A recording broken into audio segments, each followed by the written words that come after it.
Приход весны многие ждут с нетерпением, но только не аллергики. Сейчас для них наступил по-настоящему трудный период. Симптомы весеннего полиноза вызывает пыльца цветущих в нашей полосе березы, яблони, тополя, одуванчика и других растений. Аллергия может возникать по разным причинам, но в большинстве случаев предрасположенность к этому заболеванию передается по наследству. Если мать страдает аллергическим заболеванием, вероятность появления его у ребенка приблизительно от 35 до 60%.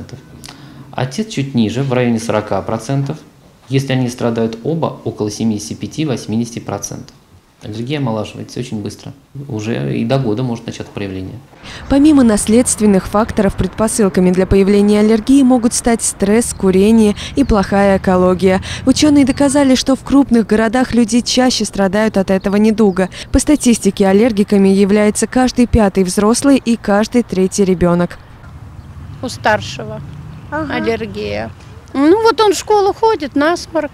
Как только начинается цветение, так чихает постоянно. Мама уже знает заранее, когда по времени уже у нее аллергия, и запасается препаратами. Избежать аллергии поможет смена места проживания. Если есть такая возможность, врачи рекомендуют уехать на время цветения в более холодный или более теплый климат. Это один из самых эффективных способов, но, к сожалению, не вполне доступный. Тем, кто остается с аллергией дома, первым делом необходимо обратиться к врачу, тем более, что медицина не стоит на месте.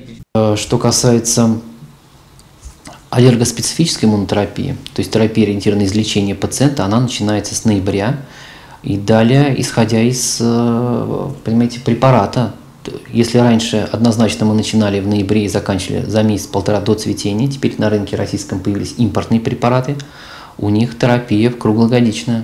Теперь мир и поменялся. При аллергии на пыльцу врачи также советуют придерживаться определенной диеты. Ограничив употребление некоторых продуктов, перенести симптомы весеннего полиноза будет легче. Питание, прежде всего, полосы, ну, в данном случае нашей полосы, прежде всего исключаются при аллергопатологии.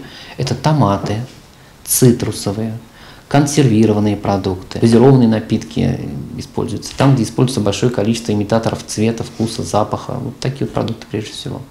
Еще один важный момент, на котором врачи акцентируют внимание, это обязательное лечение аллергии. Ведь если запустить эту болезнь, то может появиться целый букет других, например, астма. Екатерина Карпова, Светлана Маркина, Максим Андреев, РЕН-ТВ Пилот.